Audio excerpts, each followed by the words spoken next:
अभिजित दिपके आजचा हिरो उद्याचा झिरो हे थंबनेल किंवा टायटल पाहून अनेक जणांचा संताप होऊ शकतो की हे कशा पद्धतीचं नेमकं टायटल आणि थंबनेल. पण मंडळी, अभिजित दिपके आजचा हिरो उद्याचा झिरो या व्हिडिओच्या माध्यमातून मला अभिजित दिपके त्यांनी फाउंड केलेली कॉकरोच जनता पार्टी, त्यांचं एकंदरीत जी काय भूमिका आहे, आयडिओलॉजी काय आहे कॉकरोच जनता पार्टीची, अभिजित दिपके यांची, या संबंधित त्यांचं फ्युचर काय असेल, राजकीय पार्टी हे कॉकरोच जनता पार्टी फाउंड करतील का अभिजित दिपके, ह्या अनेक प्रश्नांवरती आज आपल्याला तळाशी जाऊन सखोलपणे चर्चा करायची.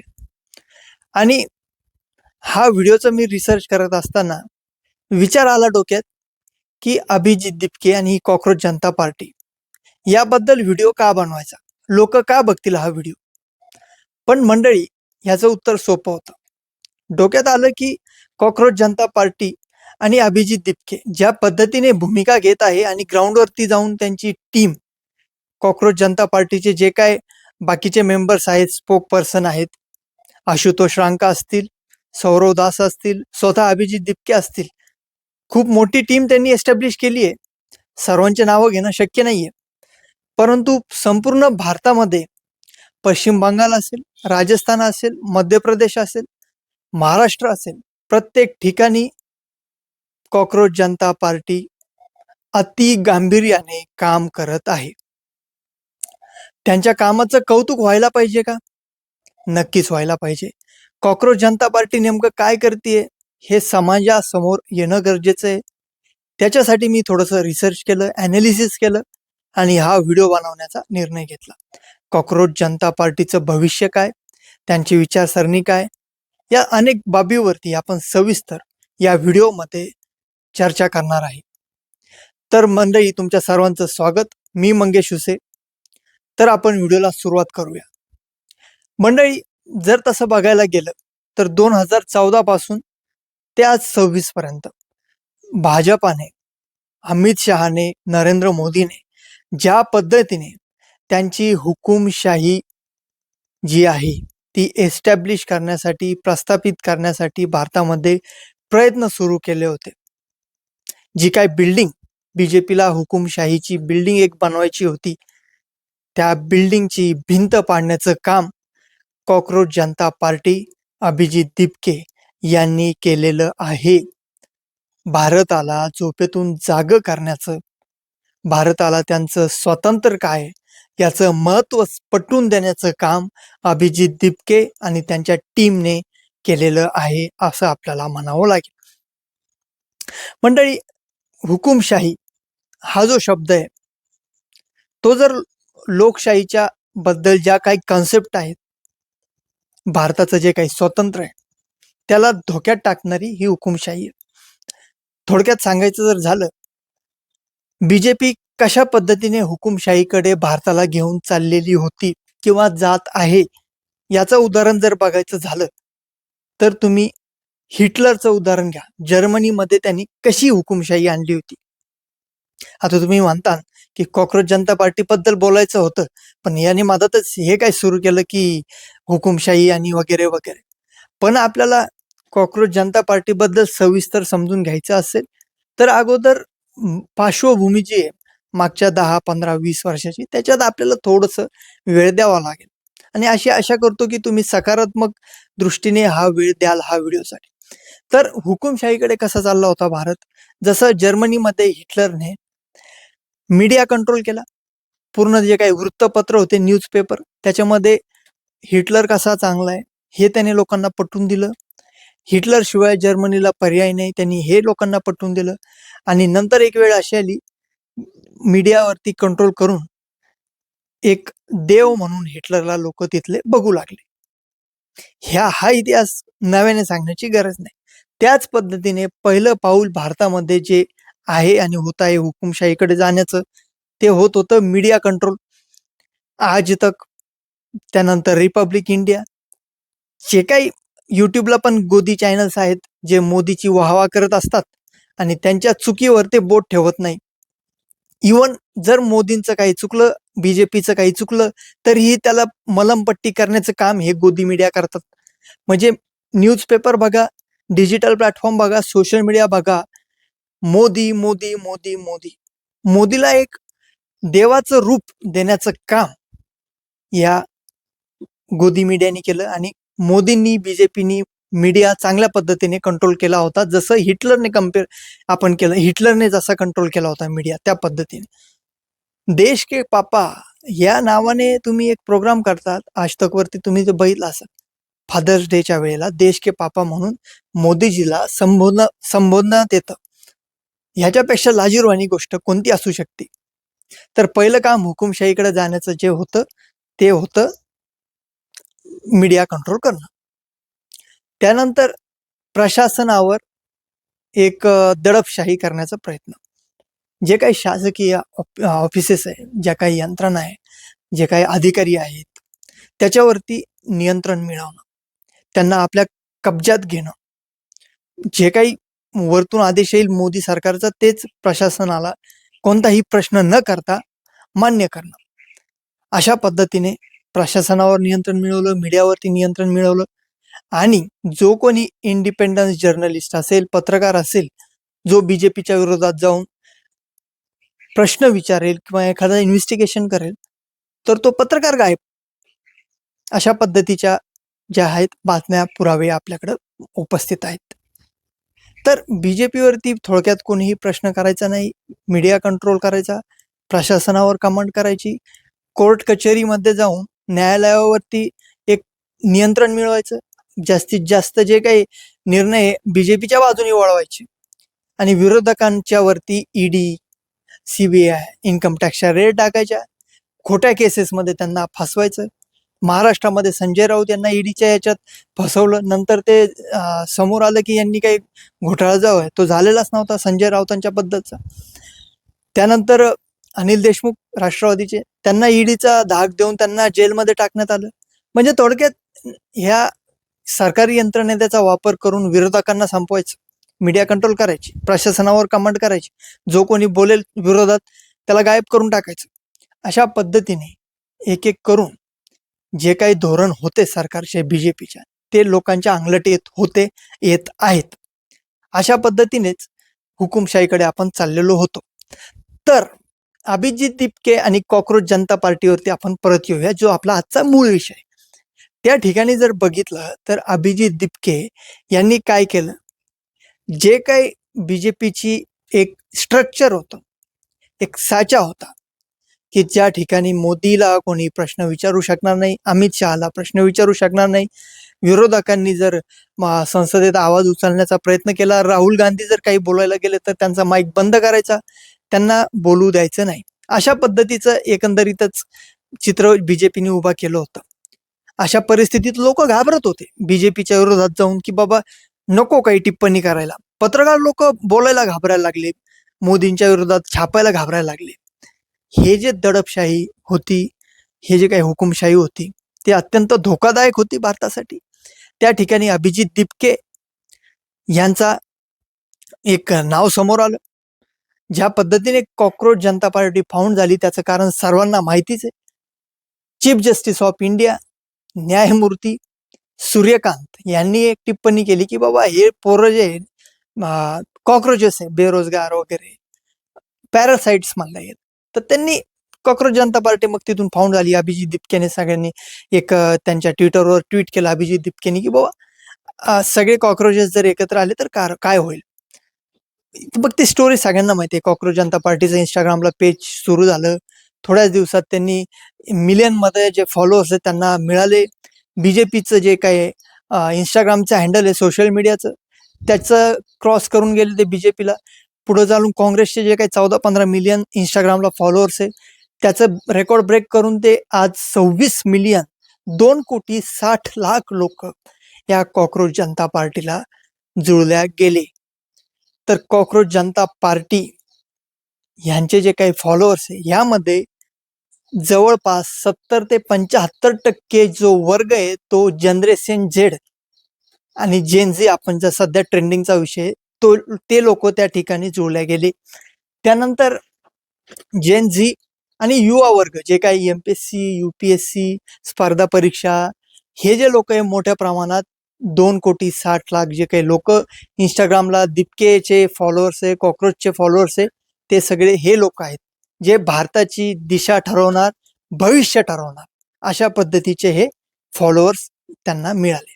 आता CJP म्हणजे कॉक्रोच जनता पार्टी ही भाजपासाठी धोक्याची घंटा कशी आहे हे समजून घ्या. जंतर मंतरवर जे आंदोलन झालं ते काही साधं सुद्धा आंदोलन नव्हतं. त्याचा इम्पॅक्ट काय झाला भारत देशावर? सगळ्यात पहिला मुद्दा, BJPच्या विरोधात जो कोणी आंदोलन काढत होता, शेतकरी असतील, कुस्तीपट्टू असतील, विद्यार्थी वर्ग असतील, तर त्यांना फटके देऊन बाहेर हाकलून देण्यात येत होतं दिल्लीच्या किंवा संबंधित ठिकाणावर. तर BJPला जर कोणी प्रश्न विचारायला आंदोलन करेल तर त्यांना फटके मिळायचे. पण कॉक्रोच जनता पार्टीचं झालं कसं? अभिजित दीपके जेव्हा कॉक्रोच जनता पार्टी ऑनलाईन त्यांनी एस्टॅब्लिश केली तेव्हा तो होता अमेरिकेला. आता तेव्हा त्यांनी काय केलं, तिथं बसून एक पेज काढला आणि त्याला फॉलोअर्स मिळाले. म्हणजे त्यांना एक मोठ्या प्रमाणात जो काही प्रतिसाद म्हणतो आपण तो अगोदरच मिळाला होता. तर BJPला त्यांच्यावरती डायरेक्ट अटॅक करणं इतकं सहजासहजी सोपं नव्हतं. 6 जून रोजी अभिजित दीपके भारतामध्ये आले. हातामध्ये बाबासाहेब आंबेडकरांचा एक फोटो बायोग्राफी होती त्यांच्या हातात आंबेडकरांची, तो घेऊन एक कॅब एअरपोर्ट मधून ते बाहेर आले दिल्लीच्या इंटरनॅशनल एअरपोर्टच्या. कोणालाही वाटलं नव्हतं की अभिजित दीपके बाहेर आल्याच्या नंतर पहिला मुद्दा हा मांडेल की धर्मेंद्र प्रधान शुड रिझाईन. त्यांनी आल्या आल्या मीडियाला पहिलं वाक्य अमेरिकेहून आल्यावर दीपकेंनी बोललं ते म्हणजे धर्मेंद्र प्रधान यांचा राजीनामा द्या. म्हणजे त्यांचं क्लिअर होतं थॉट प्रोसेस की आपल्याला धर्मेंद्र प्रधान यांचा राजीनामा घ्यायचा आहे, तो आपला मुद्दा आहे, त्याला धरून लोक आपल्याला जुटले गेलेले. ते कुठेही भरकटले नाही अभिजित दीपके आणि कॉक्रोच जनता पार्टी. ज्या पद्धतीने कॉक्रोच जनता पार्टीने त्यांचे स्पोक पर्सन्स अनाऊन्स केले, सौरव दास, आशुतोष रांका, विजेता दहिया, त्यांनी पत्रकार परिषद घेऊन एक वातावरण तयार केलं. अभिजित दीपके भारतात येणार आणि अशा पद्धतीने जंतर मंतरवर आंदोलन करणार. जंतर मंतरवर त्यांनी 6 जून रोजी आंदोलन केलं, त्याला मोठा प्रतिसाद भेटला. त्यानंतर अभिजित दीपके आणि त्यांची पूर्ण टीम संपूर्ण भारतामध्ये, नागपूर असेल, जयपूर असेल, महाराष्ट्रातील पुणे असेल, त्याच्यानंतर बऱ्याच ठिकाणी त्यांनी आंदोलनं केली, विद्यार्थ्यांना एकत्र केलं आणि नीट पेपर फुटलाय हे भारत देशासाठी किती घातक आहे, तिथल्या विद्यार्थ्यांसाठी किती घातक आहे, हे त्यांनी त्या सभेमधून 5-7 दिवस फिरून पूर्ण भारतामध्ये मुद्दा उपस्थित केला. आणि त्यांना जो काही पाठिंबा मिळाला अजून सोशल मीडियावरती तो मोठ्या प्रमाणात होता. मेन स्ट्रीम मीडिया यांनी कधीही, आज तक, NDTV, गोदी मीडियांनी कॉक्रोच जनता पार्टीची जी काही काबिलियत होती, ज्यांनी जे काही हासिल केलं त्याच्याबद्दल ते काहीही बोललेले नाही. पण हे काय सोशल मीडिया, इंस्टाग्राम, फेसबुक, युट्यूबच्या माध्यमातून जे काही ही आग होती कॉक्रोच जनता पार्टी आणि नीट पेपर फुटीच्या संबंधित, ती पूर्ण भारतामध्ये एकदम जोरात पसरली आणि लोक जागृत झाले. मग त्यांनी दिल्लीवरती एक मोठं आंदोलन करण्याचं जंतर मंतरवरती ठरवलं. सुरुवातीला त्यांना सपोर्ट मिळाला नाही. त्यानंतर 8-10 दिवस लोकांना वाटलं की अरे टिंगलटावळी करताय, जंतर मंतरवरती बसून क्रिकेट खेळतायत, समोसे खातायत आणि कोणतरी येऊन पोरं गाणे म्हणतात, डान्स करतात, अशा पद्धतीचं एक इमेज त्यांची बनवल्या गेली. पण त्यानंतर मित्रांनो सोनम वांगचुक यांनी जाहीर केलं की आम्ही त्या ठिकाणी उपोषण करू. आता सोनम वांगचुक यांची इमेज एक मोठे सायंटिस्ट आहेत, त्यांनी इंडियन जे काही सैन्य दल आहे त्यांच्यासाठी मोठं काम केलंय, लडाखसाठी त्यांनी काम केलंय, एज्युकेशन सिस्टम सुरू व्हावं चांगल्या पद्धतीने त्यासाठी ते NGO चालवतात.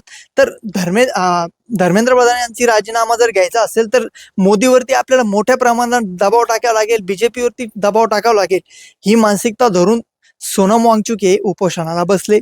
उपोषणाला बसल्यानंतर प्रत्येक दिवशी एक एक दिवस जशी जशी तब्येत त्यांची खराब होत चालली वांगचुक यांची, तसं लोकांचा सपोर्ट त्यांना भेटत गेला. तर लोक सिरियस घ्यायला लागले की यार कॉक्रोच जनता पार्टी हा जो आवाज आहे ही उचलते, यांच्याकडून शक्य होऊ शकतो. लोकांना गंमत वाटली, धर्मेंद्र प्रधान यांचा राजीनामा होणारच नाही. धर्मेंद्र प्रधान हे काय एवढा BJPचा एवढा मोठा शिक्षण मंत्री असलेला, RSS मध्ये वजन असलेला नेता, त्याचा राजीनामा घेणं या पोट्ट्यांचा कार्यक्रम आहे का, असा त्यांचा मानस होता अनेक जणांचा. कोणालाही विश्वास बसत नव्हता की BJPची ही हुकुमशाहीची भिंत कॉक्रोच जनता पार्टीचे अभिजित दीपके आणि त्यांची टीम तोडून काढेल. होय, भिंत तोडली आहे हुकुमशाहीची, लोकांची भीती निघून गेली आहे आंदोलनामुळे.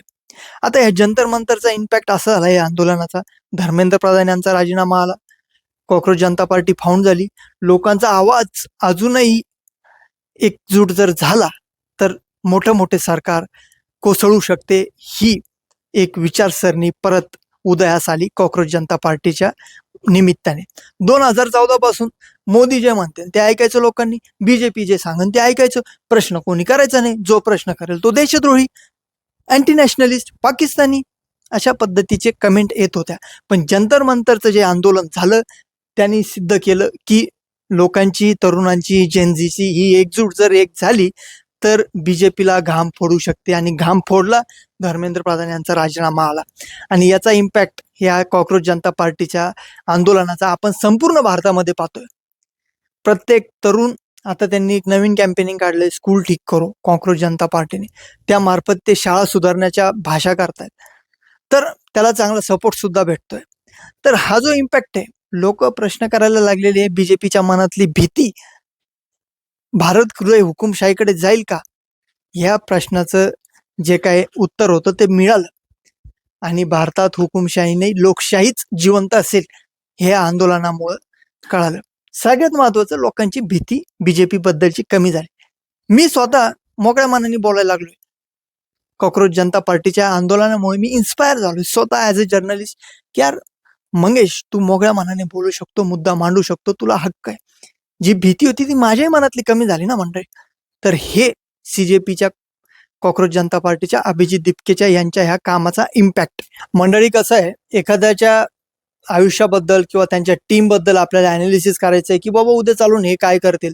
जसं कॉक्रोच जनता पार्टी उद्या चालून काय करेल, अभिजित दिपकेचं भविष्य काय, ते राजकारणात येतील का, त्यांची काय विचारसरणी आहे. ते आता तर म्हणतात की डॉक्टर बाबासाहेब आंबेडकरांचं कॉन्स्टिट्यूशन, संविधान आमच्यासाठी हा रस्ता आहे, त्याचं आम्ही विचारसरणी, आयडिओलॉजी मानून पुढे जाणार आहे.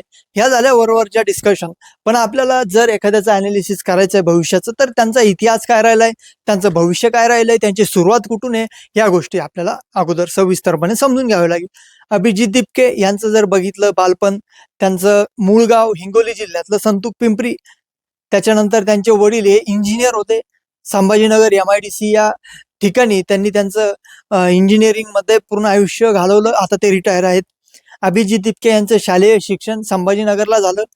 त्यानंतर त्यांनी बॅचलर इन जर्नलिझम म्हणजे पत्रकारितेमध्ये त्यांनी त्यांचं ग्रॅज्युएशन कंप्लीट केलं सरस्वती भुवन या कॉलेजमध्ये संभाजीनगरला. त्यानंतर ते मास्टर्ससाठी पुढे अमेरिकेला गेले, बॉस्टन युनिव्हर्सिटीला त्यांनी अभ्यास केला. पण त्या दरम्यान एक त्यांच्यावरती टीका होते की ग्रॅज्युएशन झाल्याच्या नंतर त्यांनी आम आदमी पार्टीचं दिल्लीमध्ये जाऊन काम केलं. अमेरिकेला जाण्याच्या अगोदर अभिजित दिपके यांनी आम आदमी पार्टीचं काम केलं. होय, त्यांच्यावरती सतत आरोप होत असतात की अभिजित दिपके हे जे आहेत, कॉक्रोच जनता पार्टी जी आहे ते अरविंद केजरीवाल यांचं काम करतात, यांची ही पार्टी आहे, अशा पद्धतीचं एक वार समाजामध्ये आहे, भारतामध्ये आहे. पण मंडळी, जर सांगायचं जर झालं तर अभिजित दिपके यांनी सुद्धा स्पष्टीकरण दिलंय, आणि टाइम्स ऑफ इंडिया यांच्या एका टीमने सुद्धा एक लिहिलंय की अभिजित दिपके हे 2020 ते 2023 हे 3 वर्ष, जवळपास 3 वर्ष सोशल मीडिया मॅनेजमेंट टीम मध्ये होते. म्हणजे तुम्ही समजू शकता, सोशल मीडियावरती आज प्रत्येक गोष्ट असते, त्याची मार्केटिंगची गरज पडते. मग ते किराणा दुकान असू द्या, कृषी खताचं औषधाचं दुकान असू द्या, किंवा एखादा स्टुडिओ असू द्या, काहीतरी त्यांना सोशल मीडियावरती येऊन त्यांना मार्केटिंग करावं लागतं. तसं प्रत्येक टीमला, एक पार्टीला, राजकीय पार्टी असेल किंवा पक्ष कोणता असेल, त्यांना एक गरज राहते की बाबा ऑनलाईन जाऊन त्यांना आपलं थॉट्स मांडायचे, लोकांना जास्तीत जास्त आपल्याकडे खेचायचं, त्यासाठी कॉन्टेंट बनवायचा, व्हिडिओ बनवायचा, इंटरनेटवर टाकायचा. तर त्या टीम मध्ये अभिजित दिपके यांनी आम आदमीचं काम केलं 3 वर्ष, अरविंद केजरीवाल यांच्या पार्टीचं. मग त्यात ते कॉन्टेंट कसा बनवायचा, अरविंद केजरीवाल यांना जास्तीत जास्त लोकांपर्यंत कसं पोहोचायचं, आम आदमी पार्टीचा मेसेज लोकांपर्यंत कसा व्हिडिओच्या माध्यमातून पोहोचायचा, मीम्स कशा बनवायच्या, लेख कसे लिहायचे, काय लिहायचे, हे 3 वर्ष अभिजित दिपके यांनी काम केलं. त्याला PR चं काम म्हणतो आपण, पब्लिक रिलेशन. 3 वर्ष काम केलं. मग त्या दरम्यान अमेरिकेला त्यांना पुढच्या शिक्षणासाठी जायचं होतं, बोस्टन युनिव्हर्सिटी अमेरिका, अभिजित दिपकेंना. मग त्यांना एक फेअरवेल म्हणून जे काही नेते सिसोदिया आम आदमीचे, त्यांनी एक कार्यक्रमामध्ये फेअरवेल दिला. मग त्या ठिकाणी फोटो काढले त्यांनी. त्या फोटोमुळे चर्चा होती की बाबा अभिजित दिपके हे आम आदमीचं काम करत होते किंवा त्यांचे कार्यकर्ते. पण त्यानंतर मग त्यांनी जाहीर करून टाकलं की आम आदमी पार्टी आणि माझा काहीही संबंध नाही, मी पुढील शिक्षणासाठी अमेरिकेला चाललो. मग अमेरिकेला गेल्यानंतर ते PR मध्ये त्यांनी त्यांचं मास्टर कम्प्लीट केलं. तर मास्टर कम्प्लीट केलं त्यासाठी त्यांनी एज्युकेशन लोन घेतलं होतं, त्याचाही उल्लेख केलाय. आता गुजरातमध्ये माग सुरतमध्ये एका कार्यकर्त्याने भाजपच्या एक प्रश्न उचलला की एक साधा मिडल क्लास मधला पोरगा अमेरिकेमध्ये जाऊन, त्याचे वडील एक साधे इंजिनियर आहे, तो पोरगा एका टॉप युनिव्हर्सिटीमध्ये वर्ल्डच्या कसं शिक्षण घेऊ शकतो, अशा पद्धतीने प्रश्न विचारले. त्या ठिकाणी अभिजित दिपके यांनी सांगितलं की स्कॉलरशिप घेतली होती, लोन घेतलं होतं एज्युकेशनचं, त्याचे डॉक्युमेंट्स माझ्याकडे, मी ते जगासमोर मांडू शकतो. पण त्या ठिकाणी त्यांनी एक आव्हान केलं, मी माझे डॉक्युमेंट्स दाखवतो पण नरेंद्र मोदींनी त्यांची डिग्री दाखवली. म्हणजे अशा पद्धतीने त्यांनी एक आव्हान करून टाकलं, चॅलेंज करून टाकलं मोदींना. तुम्ही तुमची डिग्री दाखवा, मी माझे डॉक्युमेंट दाखवतो, मी कसं शिक्षण घेतलं, काय पैसे खर्च केले वगैरे. तर अभिजित दिपके ह्या कारणामुळे नेक्स्ट लेवलला जाऊन बसलाय. तो हुशार आहे, ऍक्टिव्ह आहे, त्याला समज आहे की लोकांसमोर कसे मुद्दे मांडायचे आणि कसं हिट व्हायचं. या बाबतीत अभिजित दिपके हे उत्तम काम करत आहेत. त्याच्यानंतर मग तिकडे त्यांचं एज्युकेशन कम्प्लीट होतच होतं, ते जॉब शोधत होते.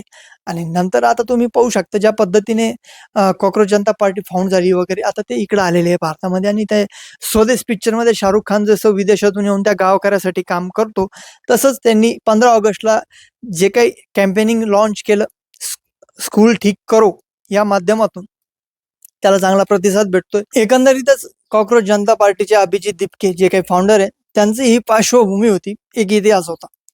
त्यानंतर पुढं काय होणार या कॉक्रोच जनता पार्टीचं? धर्मेंद्र प्रधान यांचा राजीनामा आला, त्यांनी चांगलं नाव कमवलं. बीजेपीचं नेत्यांचा राजीनामा घेऊन कॉक्रोच जनता पार्टीना म्हणजे त्यांच्याबद्दल लोकांना वाटतंय की अभिजित दिपके आणि त्यांची टीम काहीतरी जनतेच्या हिताचं करू शकते. कॉक्रोच जनता पार्टीची अशी इमेज बनली आहे की हे सगळे शिकले सवरलेले लोक आहे, बीजेपीला चॅलेंज देऊ शकतात. ज्या काही राजकीय रूढी परंपरा आहे त्या बदलण्यासाठी हे आवाज उचलू शकतात, अशा पद्धतीने एक नरेटिव्ह झालेला आहे. आणि बरेचसे लोक विश्वासाने कॉक्रोच जनता पार्टी आणि अभिजित दिपके यांच्याकडे बघत आहेत. पण या दरम्यान कॉक्रोच जनता पार्टीला अप्रिशिएट करणारे सगळं भारताचं का? सगळ्या भारताची लोक त्यांना अप्रिशिएट करत आहेत का? तर नाही. कॉक्रोच जनता पार्टी, अभिजित दिपके आणि त्यांची टीम यांना शिव्या देणारा, यांना हेट करणारा वर्ग जो आहे तो मोठ्या प्रमाणात आहे, हे लक्षात घ्या. अभिजित दिपके जेव्हा 6 जूनला भारतामध्ये आले, त्यांनी अगोदर बाबासाहेब आंबेडकर यांचं पुस्तक दाखवलं. त्यानंतर त्यांच्या आंदोलनात जय भीम या ज्या घोषणा झाल्या, त्यामुळे बऱ्याच लोकांना ते नकोसं वाटत होतं. अभिजित दिपके आणि कॉक्रोच जनता पार्टी हे फक्त निळ्या रंगाचा फायदा घेऊन राजकारण करेल की काय, असे प्रश्न विचारणारे पण लोक या समाजात आहेत. आता डॉक्टर बाबासाहेब आंबेडकरांचा फोटो त्यांनी दाखवला जेव्हा ते भारतात आले अभिजित दिपके, तर लोकांना ते जातीवादाचं लक्षण का वाटलं? आता डॉक्टर बाबासाहेब आंबेडकर फक्त हे काय एका विशिष्ट समाजाचे होते का? नाही, उत्तर नाही. डॉक्टर बाबासाहेब आंबेडकरांनी संपूर्ण भारताच्या हिताचं काम केलंय आणि कोणावरही अन्याय होणार नाही अशा पद्धतीने संविधान लिहिलंय. पण भारताचं दुर्दैव हे की नेहमी हा जो जातीवाद, निळा रंग, भगवा रंग, पांढरा रंग, हिरवा रंग, याच्यामध्येच आपण गुरफटले गेलेलो आहोत. त्यामुळं प्युअर एकदम भगवा रंगाचं जे काही राजकारण करणारे लोक आहेत, त्यांचा असा मानस आहे की अभिजित दिपके हा निळ्या रंगाचं राजकारण करतोय. हा द्वेष अत्यंत चुकीचा आहे. भारत हा देश असा आहे, त्या ठिकाणी निळा, पांढरा, भगवा, हिरवा जे काय असेल सगळे रंग एकत्र बनून आपला तिरंगा बांधलाय आणि हा भारताचं प्रतिनिधित्व करतो. तर भारताला तोडणारे हे जे काही वेगवेगळ्या रंगाचं राजकारण करून दीपकेला एका विशिष्ट रंगामध्ये टाकण्याचा प्रयत्न करत आहेत, हे अत्यंत चुकीचं आहे. कारण अभिजित दीपके हे सध्या तरी आतापर्यंत अभ्यास करून जनतेच्या हिताचं काम करत आहे, हे आपल्याला दिसतंय. असो, ही पार्श्वभूमी तुम्ही जाऊ द्या. त्याला कोण शिव्या देतंय, कॉकरोच जनता पार्टीला कोण समर्थन करतंय, हा पॉइंट नाहीये. पॉइंट हा आहे की कॉकरोच जनता पार्टीला जे समर्थन मिळालंय ते जनतेच्या हिताचं करतील का काहीतरी? That is the important question. याच्यावरती आपण बोलू. कॉकरोच जनता पार्टीचं भविष्य काय असणार आहे? अभिजित दीपके पुढे चालून लोकांसाठी काम करेल का? 2,60,00,000 लोक आज त्यांना जॉईन झाले, त्यांच्यासाठी ते प्रश्न सोडवतील का? याच्यावरती आपण आता बोलूया. अभिजित दीपके हे 100% जनतेच्या हिताचं काम करतील असा एक विश्वास जनतेमध्ये आहे. त्याचं कारण म्हणजे त्यांनी एक सिस्टमॅटिकली प्लॅन करून एक रोडमॅप आखलाय, आपल्याला नेमकं काम कसं करायचं. आणि त्याची सुरुवात झाली छत्रपती संभाजीनगर या ठिकाणी, जिथे अभिजित दीपके यांचं वाळूच या ठिकाणी घर आहे. 15 ते 20 दिवसापूर्वी कॉकरोच जनता पार्टीची संपूर्ण टीम, त्यांचे स्पोकपर्सन, ऑफिशियल्स दिल्लीवरून संभाजीनगरला आले आणि संभाजीनगरला आल्याच्या नंतर त्यांनी एक मीटिंग घेतली. कॉकरोच जनता पार्टीला नेमकं पुढं कोणत्या मार्गे जायचंय, काय आपला रोडमॅप आहे, एवढे लोक आपल्यावर विश्वास ठेवते, आपल्याला पैसे लागणार आहे कॉकरोच जनता पार्टी चालवायला, तर त्याचं प्लॅनिंग काय, या सगळ्या गोष्टीवरती त्यांची मीटिंग झाली. त्याच्याहून हे दिसतं मंडळी, लक्षात घ्या, यवना आपले राजकीय नेते कायम दिल्लीला जाऊन हायकमांडचे पाय पडतात. काँग्रेसचा काळ असो किंवा आता बीजेपीचा असो, एकनाथ शिंदे असतील, देवेंद्र फडणवीस असतील, मोदी आणि अमित शहाची वाहवाह करतात, त्यांचे जाऊन त्यांच्या समोर झुकतात, दिल्ली समोर झुकतात.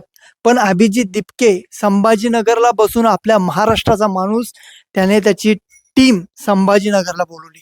जे काय हालचाली होतील त्या महाराष्ट्रातून होतील, हा मेसेज अभिजित दीपके यांनी दिला. हा जो पॉइंट आहे लक्षात घेण्यासारखा आहे. एका मराठी माणसाने पूर्ण भारताचं राजकारण बदलण्याची ताकद ठेवली आहे, हिंमत ठेवली आहे. हे फक्त एज्युकेशनमुळे शक्य आहे. That is the point. Abhijit Dipke यांचं भविष्य जर बघितलं तर इतकं सोपं नसणार आहे. कॉकरोच जनता पार्टीला काम करणं हे खूप डिफिकल्ट आहे. लोकांमध्ये जाणं, प्रश्न समजून घेणं, लोकांचे त्याच्यावरती प्लॅन ऑफ ऍक्शन करून त्यांचे प्रॉब्लेम सोडवणं, that is not a joke. हा गमतीचा भाग नाही. याला खूप फंडिंग लागतं, पैसे लागतात, अभ्यास लागतो, 15-15 तास काम करण्याची मानसिकता ठेवावी लागते. तर ही एनर्जी अभिजित दीपकेंना ठेवावी लागेल, तरच कॉकरोच जनता पार्टीचं भविष्य ब्राईट असेल. भारतामध्ये टिकून जर राहायचं असेल तर प्रत्येक दिवशी तुम्हाला रिझन न देता काम करावं लागतं, स्थानिक पातळीवर जाऊन. आता सगळं झालं, राजीनामा झाला शिक्षण मंत्र्यांचा, एज्युकेशन सिस्टम त्यांना चांगलं करायचंय. त्यामुळे 15 ऑगस्ट रोजी स्वातंत्र्य दिनाच्या निमित्ताने स्कूल ठीक करो हे अभियान सगळ्या भारतासमोर त्यांनी लॉन्च केलं अभिजित दीपकेंनी. आणि त्याचा पहिला कार्यक्रम त्यांनी संतूक पिंपरी हिंगोली जिल्हा, त्यांचं जे मूळ गाव आहे अभिजित दीपकेंचं, त्या ठिकाणी त्यांनी तो कार्यक्रम घेतला. त्या ठिकाणी त्यांनी एक क्लिअर स्टेटमेंट दिलं की सरकारी शाळा बंद का पडतायत, सरकारी शाळेमध्ये शिक्षक का नाहीये, सरकारी शाळेमध्ये पिण्यासाठी पाणी का नाहीये, सरकारी शाळेत जाण्यासाठी रस्ते का नाहीये, सरकारी शाळेमध्ये हाय क्लास एज्युकेशन फॅसिलिटी का नाहीये, सरकारी शाळेमध्ये 2-2 लाख रुपये शिक्षकांना फी असून एज्युकेशनची क्वालिटी इतकी डल का आहे. अनेक लाखो प्रश्न जे सरकारी शाळेबद्दल अभिजित दीपकेंनी उभा केले आणि हे जनतेच्या हिताचे प्रश्न होते. त्यांनी कॅम्पेनिंग चालवलं स्कूल ठीक करो. त्याच्या मार्फत त्यांनी सांगितलं की भारतातल्या कानाकोपऱ्यातल्या सरकारी शाळेमध्ये तुम्ही जा, गावाचं प्रतिनिधित्व तुम्ही करा, त्यातले व्हिडिओ तुम्ही शूट करा. त्या गावामध्ये टॉयलेट आहे का, पिण्याचं पाणी आहे का, बसण्यासाठी बेंचेस आहे का, खिडक्या चांगल्या आहे का, वरचं छत चांगलं आहे का, गळती आहे का शाळा, शिक्षक लोक शिकवतायत का, वेळेवर येत आहेत का, अशा पद्धतीने व्हिडिओ बनवा आणि कॉकरोच जनता पार्टीला पाठवा, आम्ही पेजवरती लॉन्च करू. अशा पद्धतीने कॅम्पेनिंग लावलं.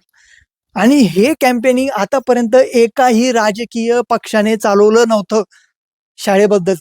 पण हे जे कॅम्पेनिंग चालवलं, याला ॲप्रिशिएट मी वैयक्तिक यासाठी करतोय कारण शिक्षणाचा खर्च सामान्यांच्या खिशाच्या पलीकडे गेलाय.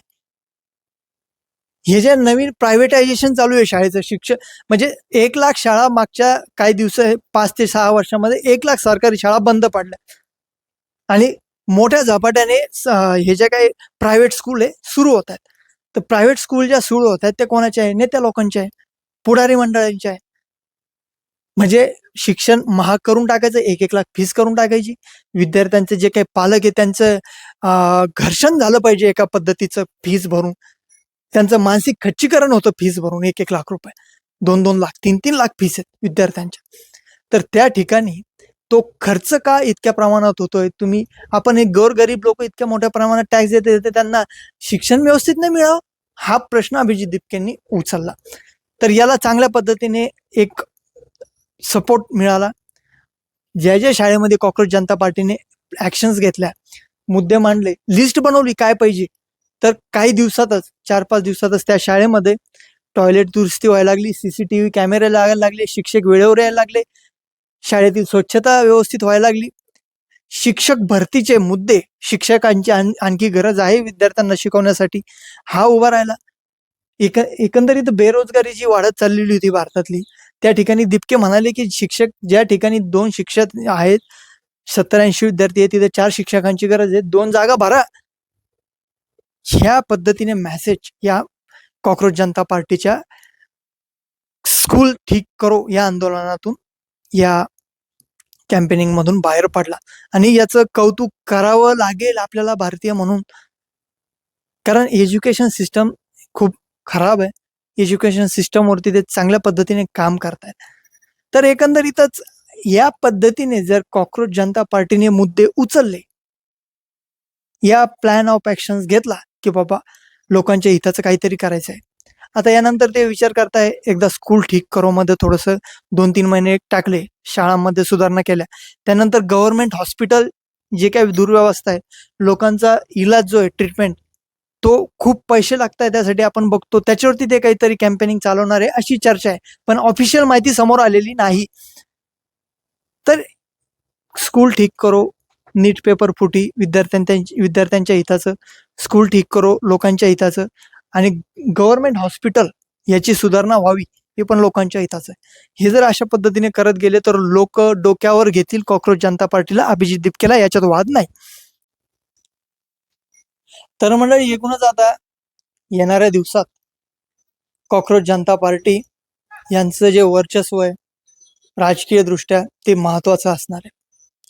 2030ला म्हणजे 3 वर्षामध्ये येणाऱ्या लोकसभा निवडणुका ज्या आहेत त्या होणार आहेत. तर या लोकसभा निवडणुकांच्या मध्ये या पार्श्वभूमीवरती कॉक्रोच जनता पार्टी त्यांचा पक्ष स्थापन करेल का हा प्रश्न आहे.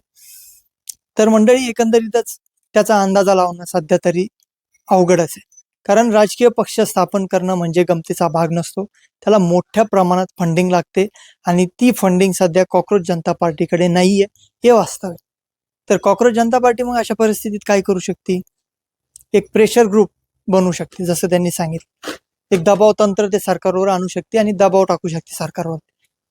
ह्या पद्धतीचं जे काम करू शकते ते जितकं त्यांच्या काय म्हणता येईल, जी क्षमता आहे त्यानुसार ते काम करतात कॉक्रोच जनता पार्टी. पण 2030च्या निवडणुकींच्या निकालामध्ये यांचा इंटरफेअर असेल का? तर हो, कॉक्रोच जनता पार्टी यांची जी भूमिका असेल ती किंग मेकरची ठरू शकते. कॉक्रोच जनता पार्टी एक स्पष्ट आहे की बीजेपीच्या विरोधात आहे. बीजेपीला घाम फोडलाय. बीजेपीची हुकुमशाहीकडे घेऊन जाण्याची जी काही दृष्टिकोन होता त्याला तोडलंय कॉक्रोच जनता पार्टीने. तर बीजेपीचा एक विरोधक म्हणून कॉक्रोच जनता पार्टी उदयास आलेली आहे आणि ते विरोधक आहेच. तर या ठिकाणी हे जर बघायला गेलं तर राहुल गांधी आणि त्यांची काँग्रेस यांना सुद्धा अभिजित दिपके यांचं हे जे नेतृत्व आहे फार पटत नाही. त्याचं कारण म्हणजे राहुल गांधी हे देशाचे विरोधी पक्षनेते. विरोधी पक्षनेत्याचं काम काय असतं? लोकांचे प्रश्न मांडणं आणि आवाज उठवणं.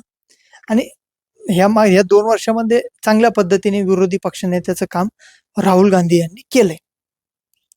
तर राहुल गांधींना हा चेहरा पाहिजे त्यांचा, की देशासाठी लढणारा एक राहुल गांधी आहे, फक्त दुसरा कोणीही नाही. अशी इमेज राहुल गांधीला आणि काँग्रेसला त्यांची बनवायची आणि एक पंतप्रधान पदाचा चेहरा राहुल गांधी दाखवायचे. पण त्या ठिकाणी अभिजित दीपकेंनी उडी मारली आणि एक नेता काय असतो, कसं काम करू शकतो, म्हणजे थोडक्यात जे काही जागरूकता होती बीजेपीच्या विरोधात, ती जागरूकता राहुल गांधींना आणणं शक्य झालं नाही. ती जागरूकता अभिजित दीपकेंनी आणली. तर कुठे ना कुठे राहुल गांधी आणि अभिजित दीपके यांच्यामध्ये पण एक शीतयुद्ध आहे, यांच्यात पण एक स्पर्धा आहे की कोण श्रेष्ठ. तर कॉक्रोच जनता पार्टी उद्या चालून काय स्टँड घेईल हे आज सांगणं शक्य नाहीये आणि आपण उगाच हवेत गोळ्या मारून, हवेत बाण मारून त्याच्यावरती अनालिसिस करणं चुकीचं आहे. कॉक्रोच जनता पार्टी सध्या जे काही करते ते योग्य करते, लोकांच्या हिताचं करते, सरकारवरती दबाव आणते. आणि राहुल गांधी उद्या चालून त्यांना त्यांच्या राजकीय विचारसरणीत किंवा त्यांच्या वर्क फ्लोमध्ये कॉक्रोच जनता पार्टीचा काय भूमिका असेल हे सांगणंही कठीण आहे. तर एकंदरीतच काँग्रेससाठी पण ही डोकेदुखी आहे. कॉक्रोच जनता पार्टी हे आपल्याला मानावं लागेल. कारण नीट पेपर फुटीच्या आंदोलनात आपण बघितलं, राहुल गांधींनी प्रत्यक्षरित्या कुठेही कॉक्रोच जनता पार्टीला पाठिंबा दिला नाही. त्यांनी त्यांचे आंदोलनं काढले, नीट पेपर फुटी वगैरे. राहुल गांधी सुद्धा त्या प्रोसेसमध्ये होते. पेपर का फुटला, धर्मेंद्र प्रधान यांचा राजीनामा द्या वगैरे, या मागण्या ज्या होत्या सिमिलर होत्या, कॉक्रोच जनता पार्टी काँग्रेस. पण ते समोरासमोर येऊन त्यांनी एकमेकाला प्रतिसाद दिला नाही. राहुल गांधींनी प्रत्यक्षरित्या त्यांना पाठिंबा दिला नाही. त्यामुळे हे आपण समजू शकतो की काँग्रेसच्या गटात सुद्धा कॉक्रोच जनता पार्टीबद्दल भीती आहे आणि थोडीशी निराशा आहे. येणाऱ्या काळात आता काय भूमिका घेईल कॉक्रोच जनता पार्टी आणि लोक त्यांना कसं सपोर्ट करतील हे पाहणं महत्वाचं आहे. आणि एकंदरीतच आतापर्यंत प्रेझेंट वर्तमान काळाची जर विचार केला तर कॉक्रोच जनता पार्टी चांगलं काम करते. अभिजित दीपके चांगलं काम करताय. शिकलेले सवरलेले पोरं भारतासाठी काय करू शकतात हे याचं उत्तम उदाहरण आहे. मंडळी, आज आपण या ठिकाणी हे डिस्कशन थांबूया. अशी आशा करतो की अभिजित दीपके, आपला जो व्हिडिओचा आजचा शीर्षक होतं, थंबनेल होतं, अभिजित दीपके आजचा हिरो उद्याचा झिरो होईल का? तर नक्कीच मी हे सांगतो की अभिजित दीपके हे उद्याचे झिरो होणार नाही, ते हिरो राहतील. जर त्यांनी लोकांच्या, जसं स्कूल ठीक करो, पेपर फुटी वगैरे याच्यावर आंदोलनं काढले, लोकांच्या हिताचं काम जर केलं, ते कायम हिरो राहतील. अभिजित दीपके यांच्या कामाचं मी कौतुक करतो. पत्रकारांनी कोणाची भूमिका बाजू घ्यायची नसते असं म्हणतात, पण जे वर्तमान स्थिती आहे त्याच्यावरती सकारात्मक बोलणं सुद्धा गरजेचं आहे. मला वाटतं अभिजित दीपके सध्या तरी चांगलं काम करताय, त्यांचं कौतुक झालं पाहिजे. तर मंडळी, एकंदरीतच तुम्हाला मी आशा करतो की अभिजित दीपके यांची पार्श्वभूमी, कॉक्रोच जनता पार्टी यांचं भविष्य कसे राहील, त्यांचं राजकारणात काय सध्या महत्व आहे हे तुम्हाला कळलेलं असेल. आणि अशी आशा करतो की तुम्ही चॅनल सबस्क्राईब केलेलं असेल. जर नसेल केलेलं तर सबस्क्राईब करा. व्हिडिओ आवडला असेल तर जास्तीत जास्त लोकांपर्यंत शेअर करा आणि तुमचं सहकार्य असू द्या. मी मंगेश हुसे, धन्यवाद.